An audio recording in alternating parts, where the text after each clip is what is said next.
kiss. It was with this gesture of friendship that one of history's greatest betrayals was sealed. And the name of the one who did it, nearly 2,000 years ago, became a byword for traitor: Judas Iscariot. He was one of Jesus' followers, but also the one who handed him over to his enemies. And in the end, he regretted it.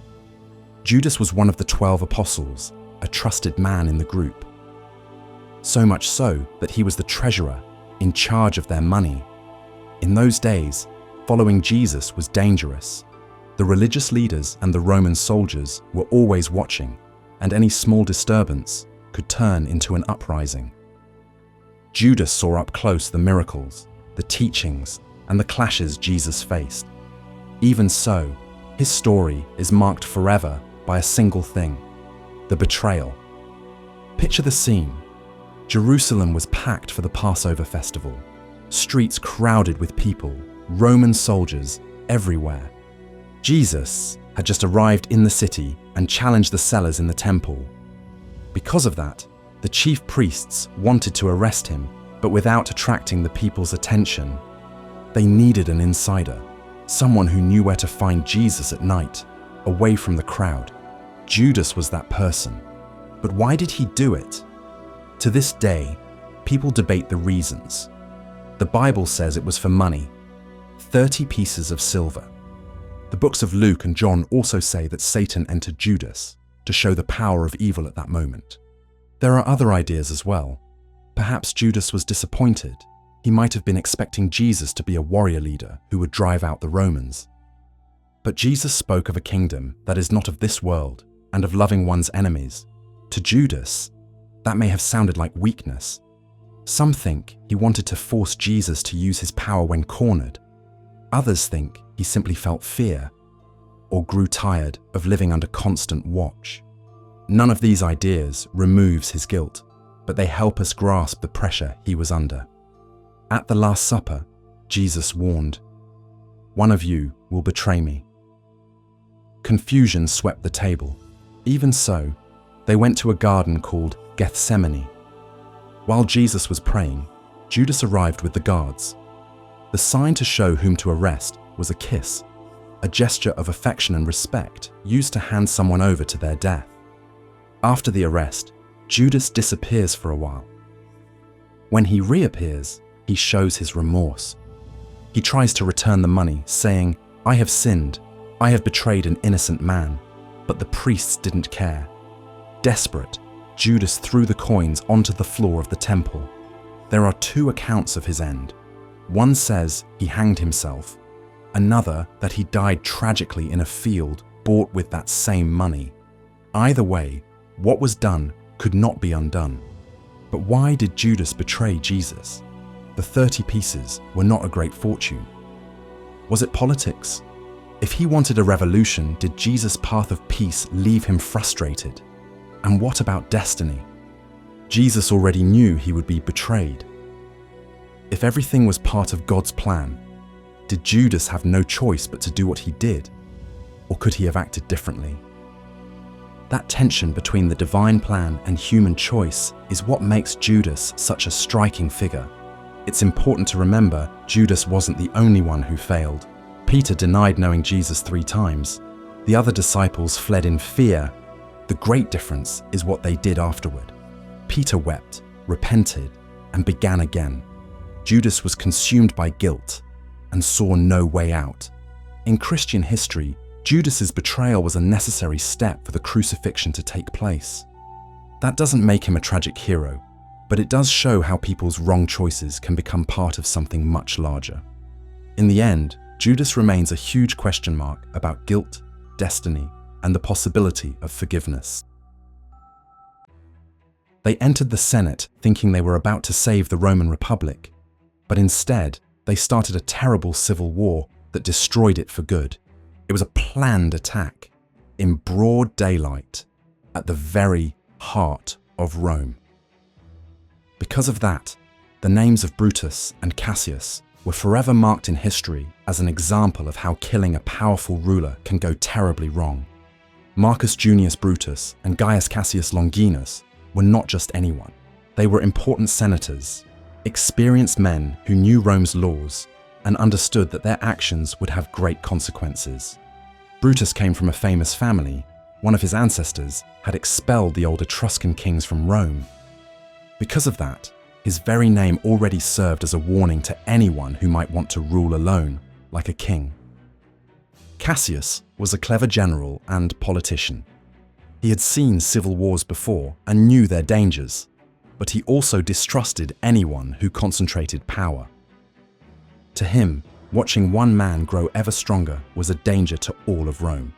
When Julius Caesar was named dictator for life, receiving exaggerated honors and even putting his face on the coins, Brutus and Cassius saw it as a clear warning sign.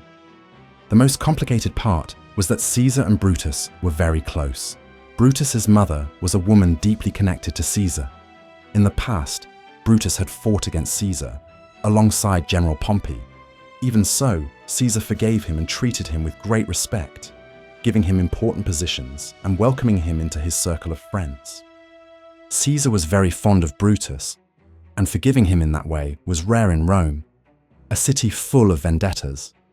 The atmosphere in Rome, just before the assassination in March of 44 BCE, was tense. Caesar had just won a civil war and was pardoning his enemies in an attempt to bring peace. To some people, he was the hero fixing Rome. To others, he was destroying the old way of governing, the Republic. At a festival, Mark Antony offered Caesar a royal crown and he refused. But the question lingered. Did he refuse because he truly didn't want to be king, or was it just theatre? The fact remained. Caesar had too much power, and the Senate was growing weaker and weaker. It was in this atmosphere that the plan to kill him began. They held secret meetings and chose the perfect place, the Senate, the greatest symbol of Roman power. Cassius, the more practical of the two, thought they should also kill Mark Antony to eliminate the problem at its root. But Brutus disagreed. He believed their act should stand for justice, not slaughter. That difference of opinion would prove critical for what came next. Finally, the day arrived. Caesar almost didn't go to the Senate, but he was persuaded to attend. As soon as he sat down, a group of senators surrounded him, pretending to ask a favor. One of them pulled his toga, and the knives appeared. There were many stabs, delivered by men who, just hours before, had greeted him with respect. The attack came not only from enemies, but also from friends and protégés. Caesar fell dead near the statue of Pompey, the very enemy he had defeated. It is said that when he saw Brutus, whom he had treated so kindly, among the assassins, Caesar was struck with shock. The famous line "Et tu, Brute" was immortalized by William Shakespeare. Caesar probably never said it, but the phrase perfectly expresses the pain of being betrayed by someone you trust. Caesar was dead, so what now? They thought everyone would cheer the death of the tyrant, but instead, there was a great void. Killing Caesar didn't fix Rome. They had no plan for the next day. Who would rule now? At the funeral, Mark Antony proved extremely shrewd. He read Caesar's will, which favored the people, and reminded them how Caesar had forgiven his enemies. With that, he turned public opinion against the assassins. Anger swept through the streets, and the liberators realized they had lost the people's support. Brutus and Cassius had to flee Rome and raise an army. But at the Battle of Philippi, they were defeated by the forces of Mark Antony, Octavian, and Lepidus. With no escape left, both took their own lives. In the end, Octavian became the first emperor of Rome. Brutus's great mistake was believing that merely killing the tyrant would solve everything. He failed to see how much the people loved Caesar and underestimated the cunning of politicians like Mark Antony. In practice, the assassination sped up exactly what they had hoped to prevent: the end of the Republic and the beginning of an empire, born from a great act of betrayal. For some, Brutus and Cassius were the last defenders of freedom and of the Roman Republic. But for Caesar's successors and supporters, they would forever be remembered in history as the authors of one of the greatest betrayals of all time. In the waning days of the Han Dynasty in China, as the empire fractured and warlords fought for power, one warrior defined sheer might: Lu Bu. On the battlefield, he was deemed unbeatable, a true god of war. Off it, he was known as the least trustworthy man alive. His story is the ultimate example of how military glory means nothing without loyalty. Lu Bu's career is marked by a succession of calculated betrayals, always in pursuit of more power or wealth.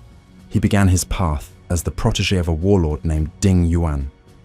Ding Yuan trusted him and saw him as his right hand. According to some accounts, he even adopted Lu Bu. But when the tyrant Dong Zhuo emerged, seizing control of the capital and the emperor, the shrewd Dong Zhuo saw in Lu Bu a peerless instrument of power and decided he wanted him for himself. He knew Lu Bu was extremely ambitious and offered the perfect bribe: promises of titles, riches, and, so the legend goes, the famed horse, red hair.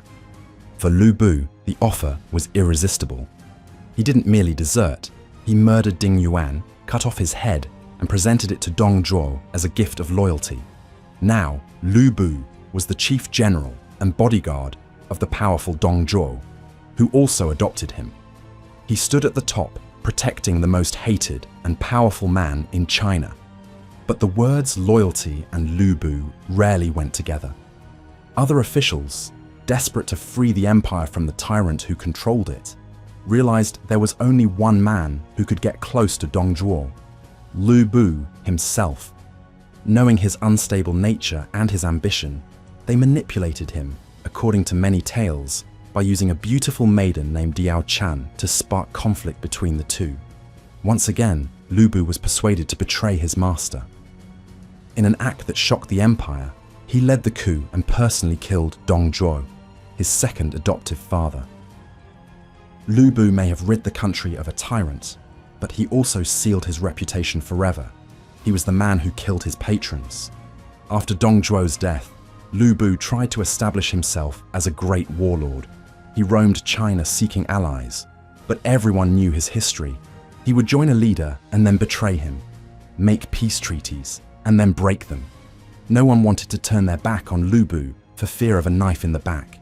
His end was the direct result of his infamy. When he was finally defeated and captured by the powerful and legendary Cao Cao, Lu Bu tried to bargain. He offered his services, boasting that with his strength, Cao Cao could conquer all of China. Cao Cao was tempted, but his advisors warned him, reminding him of the fates of Ding Yuan and Dong Zhuo.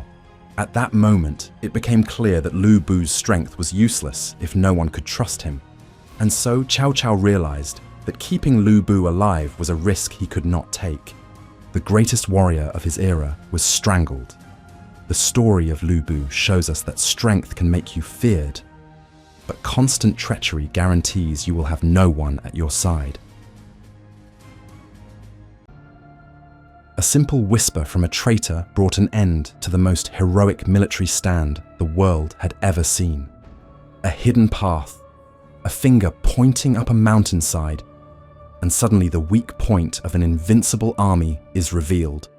That's how Ephialtes of Trachis, an ordinary man with no fame or power, entered history, as the guide who showed the Persians an unknown trail that changed the course of the Battle of Thermopylae, turning a heroic defense into a deadly trap.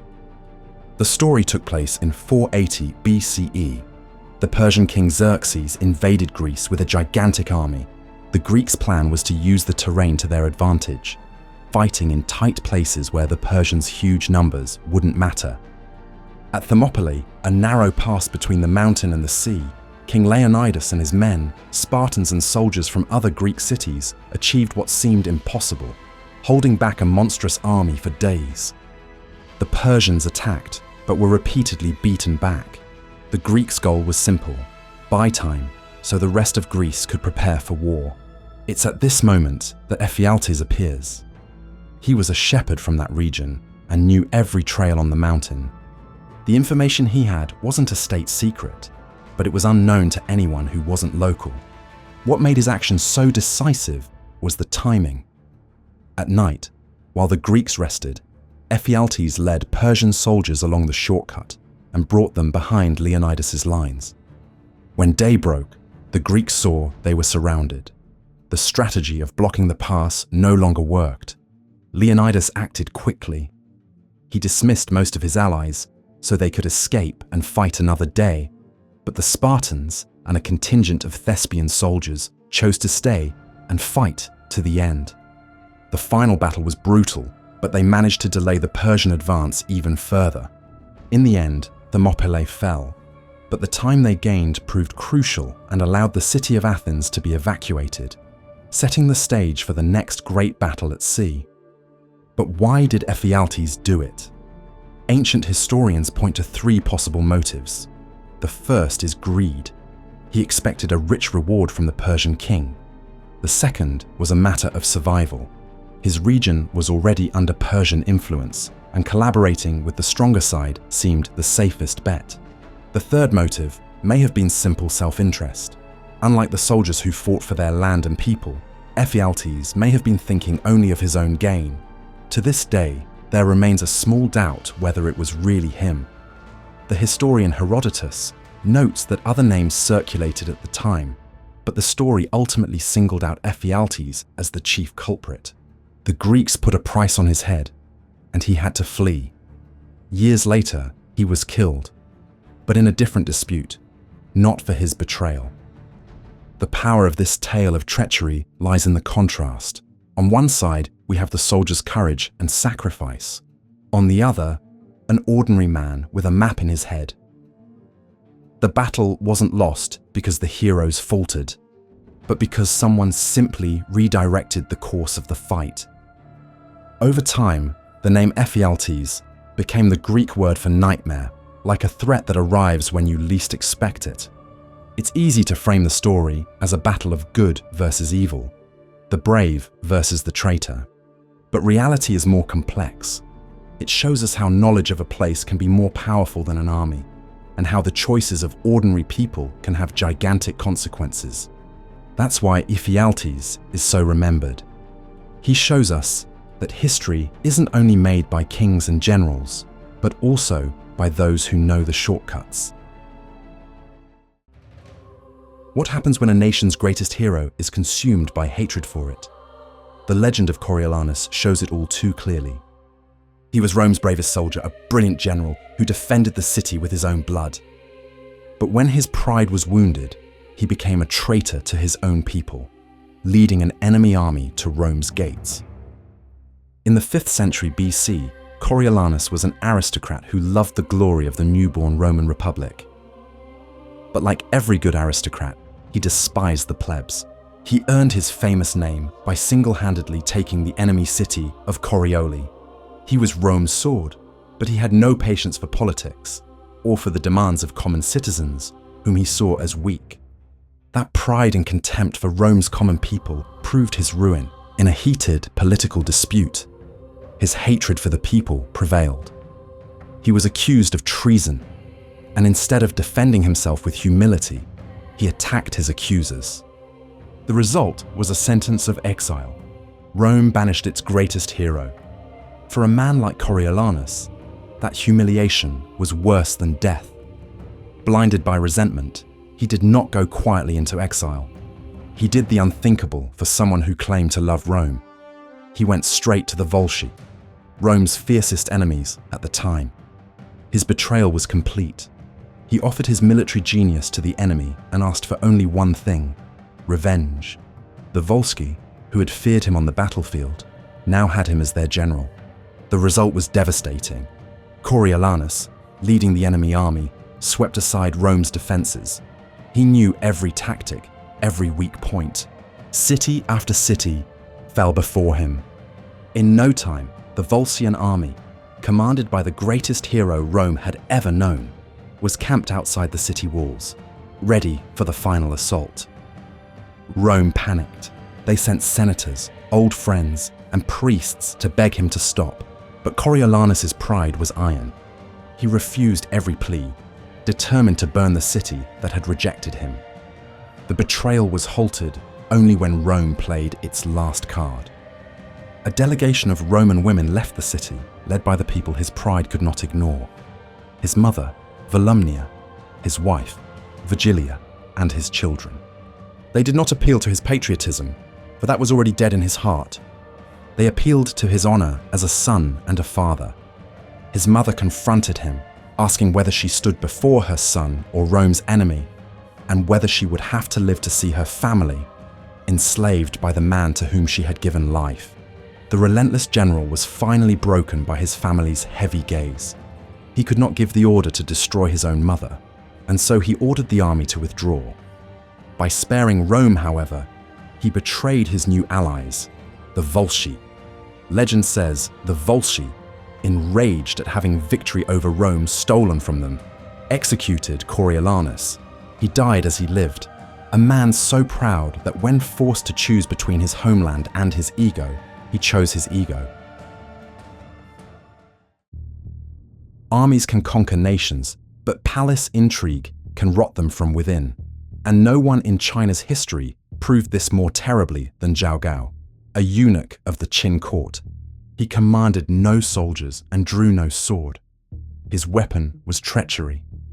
With whispers, lies, and forged documents, he manipulated the throne and toppled China's first unified empire.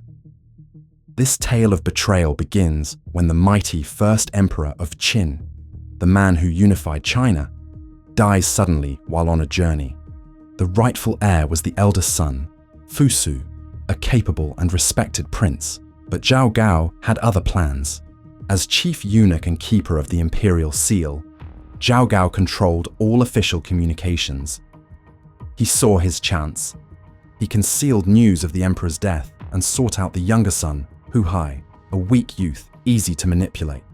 Together, they plotted the first great coup. Zhao Gao forged the emperor's will.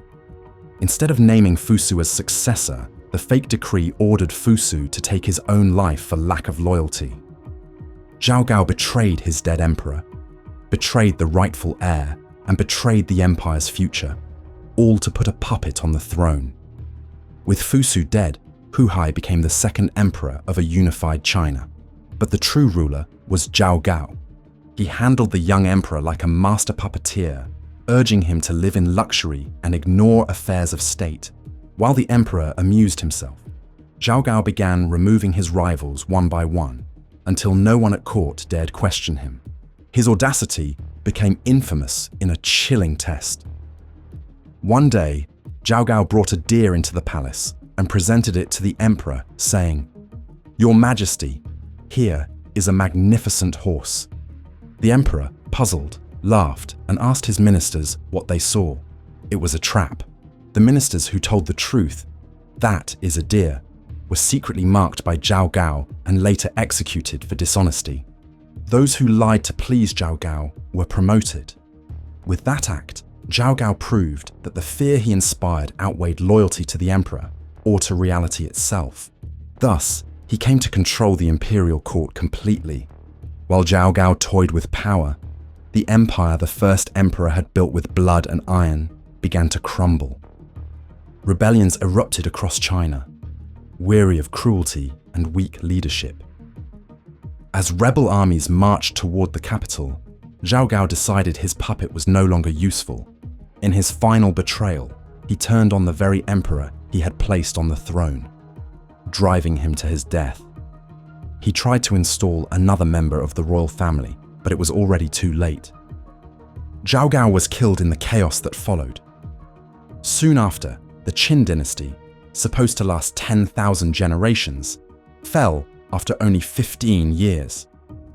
Zhao Gao's treachery did not bring him the power he craved, but it secured his place in history as the man whose backstage intrigue was enough to destroy an entire empire. Few traitors in history were as brilliant, charismatic, and devastating as Alcibiades. He could inspire the city of Athens to dream of glory, and in the next moment, hand its most valuable secrets to the enemy. His life was a succession of traded loyalties, where the only side that mattered was his own, making him the perfect example of talent in the service of treachery. Born into a powerful family and educated by the greatest thinkers of his time, such as Pericles and Socrates. Alcibiades used his charm to persuade Athens to launch a grand and risky plan: the invasion of Sicily. He promised an easy victory that would bring wealth and power. However, just before the expedition set out, he was accused of a religious crime. Instead of facing justice in his city, Alcibiades committed his first great act of betrayal. He abandoned his post as general, deserted and fled, leaving the very soldiers he had inspired in the middle of a dangerous campaign. His destination was Sparta, Athens' greatest enemy. There, Alcibiades did not merely take refuge, he became the Spartans' most powerful weapon against his own homeland. He revealed Athens' weak points and offered the strategic advice that nearly destroyed the city: build a permanent fort near Athens to cut off its supply lines. He taught the enemy how to wound his former home in the most painful way possible, turning a rivalry into a fight for survival for the Athenians. His betrayal was not an act of rage, but a cold, effective calculation. But Alcibiades' loyalty to Sparta didn't last long. After becoming entangled in a personal scandal, he fled again, this time to Persia, another great power of the era and an enemy of both Athens and Sparta. There, his treachery reached a new level. He began to play a triple game, advising the Persians not to allow either Athens or Sparta to win the war. His strategy was to keep the two Greek sides bleeding, weak, and dependent on Persian money. He manipulated entire empires, using the very war he had helped intensify as a game board to secure his own importance and survival. Eventually, at a moment of desperation for Athens, Alcibiades saw an opportunity to return. He negotiated his comeback by promising to bring Persian support for the war against Sparta. For a brief period, he again took command of the Athenian fleet and won spectacular victories. Some saw him as a savior, but his return was not out of patriotism, it was out of convenience. He was a useful tool for that moment, but he was never again a truly trustworthy figure. As soon as he suffered a minor defeat, suspicion returned, and he was exiled for the last time. What defines Alcibiades as one of history's greatest traitors is not a single act of treason, but a lifetime of disposable loyalties. He betrayed Athenian democracy, Spartan discipline, and Persian interests, always adapting to benefit himself. His brilliance was undeniable, but it served boundless ambition and deep selfishness. His story became a lesson that talent without loyalty does not build nations. It only turns one's compatriots into stepping stones. Alcibiades helped prolong a terrible war and corrode trust within his own city. In the end, the man who might have been Athens' greatest hero went down in history as its most ingenious and dangerous traitor.